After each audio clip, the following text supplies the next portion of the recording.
of the images that I want to create is a high contrast black and white self-portrait.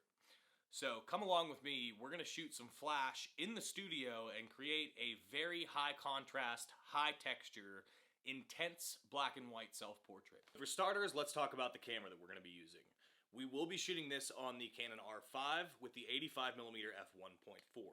We're not going to be utilizing this lens at f1.4. In fact, we're probably going to be shooting around f8 to f13, depending on what I determine is necessary and to cut the amount of light that I want.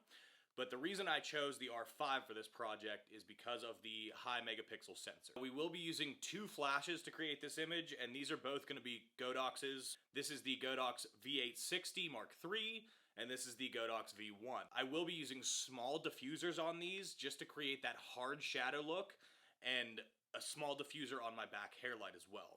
So I do like diffused light no matter what, but the smaller the diffuser, the harder the shadows are going to be, so we'll be using smaller diffusers. And I think to create the look that I want, I'm going to run this over in the 3/4 position for my primary, and then this will be directly behind me as a hairlight.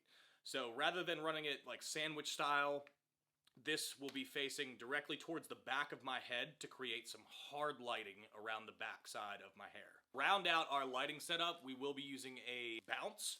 So this bounce will be folded underneath my chin and kind of reflect the light back up to create some of that extra fill. So we're gonna go ahead and set these stands up and get everything ready to go. And after that, I will be cutting all of these extra lights off. So we have everything set up. Flash number 1 is going to be right here, which is kind of hard to see because of the brightness of the light. Flash number 2 is right here directly behind me. And then I'm gonna have the bounce sitting, like I said, under my chin.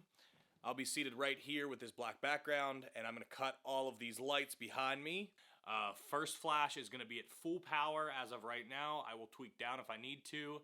And the back flash is gonna be at 1/64th power. So substantial difference between those, but that's because of the effect that I'm going for. I just want some light rimming around the backside of my head, not anything crazy. All right, so we got the photos all finished. Don't mind the darkness in here. I did end up having to cut the other lights, but let's throw them into Lightroom and see what they look like.